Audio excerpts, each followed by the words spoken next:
Hello and welcome to another episode. Today we are looking at Saint Sinner issue 2, published through Marvel's Razorline imprint. The creative team is not listed in this issue, at least not that I could find, but I think it's the same group that worked on issue 1. It's definitely the same artist. And I have to say that the work is not improving. Parts of this one were pretty good, but it was still that same kind of confusing feeling that we got with the first issue. This one sort of picks up where we left off. Now he's got one of the police officers tied up instead of surrendering to him like it looked like he was going to at the end of last issue. And he decides to go on a venture by himself and leave this officer alone with these three extra-dimensional beings. So, from what I can tell of the story, and it's not real clear, it looks like he's aged about 9 years. So he actually looks like he's in his 20s, but it's really not clear because the detective that's looking for him, Sergeant Duffy, is talking about like only a week's gone by and this kid's disappeared and there's all these deaths and whatnot. But then we cut back to Phillip and he's talking about how he's been gone for 9 years. And so he goes home and he tries to cure his grandfather of like dementia or something. And then he kills his dog. I don't know what's going on. Then there's these other three creatures that are goofing around and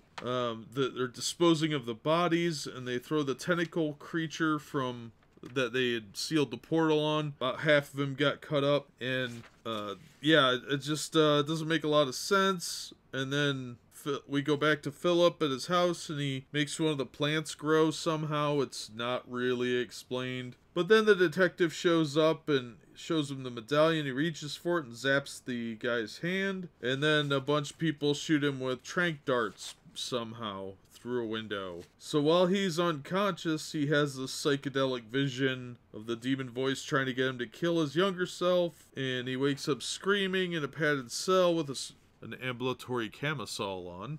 But this straitjacket doesn't do a lot for him. And in the meantime, his three friends, we don't know what happened to they end up capturing another cop. We have no idea what happened to them. I assume they're dead. I don't know. But the other three go through an extra-dimensional portal and create their own universe or own planet in a dormant universe or some nonsense. And the creature called Bull Baby is the Rage. This plant lady's got seeds, so she's like this Mother Earth creature. And I don't know, it doesn't make a lot of sense. This series desperately wants to be Sandman. It's trying very hard to be intellectual, but it's not really working. The art I thought might grow on me, but it really doesn't work very well for me in really almost every panel. And it's incredibly confusing. Apparently his powers are somehow, the Saint Sinner's powers are somehow time related. He can like decay things, like he decays his straitjacket so that it mildews up and he can rip it off. And then the Kanto guy pulls him through the portal, and the tentacle thing is alive, eating fish, and then eats a couple of guys that are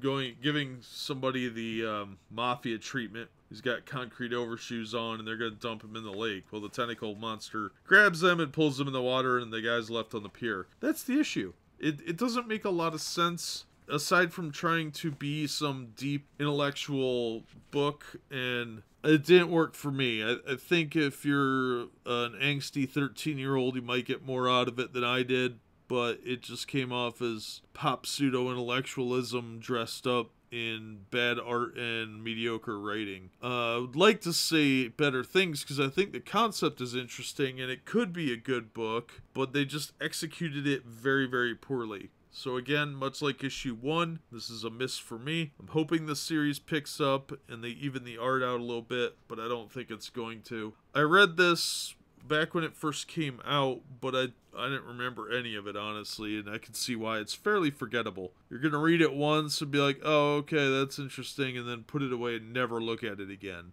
So yeah, I would tend to avoid this issue just like the first one. I don't think it's going to be difficult to jump into any issues since I don't have any idea what's going on anyway. But that'll do it for this one. As always, thanks for watching. Hopefully we'll see you on the next episode. Hopefully issue 3 will be better.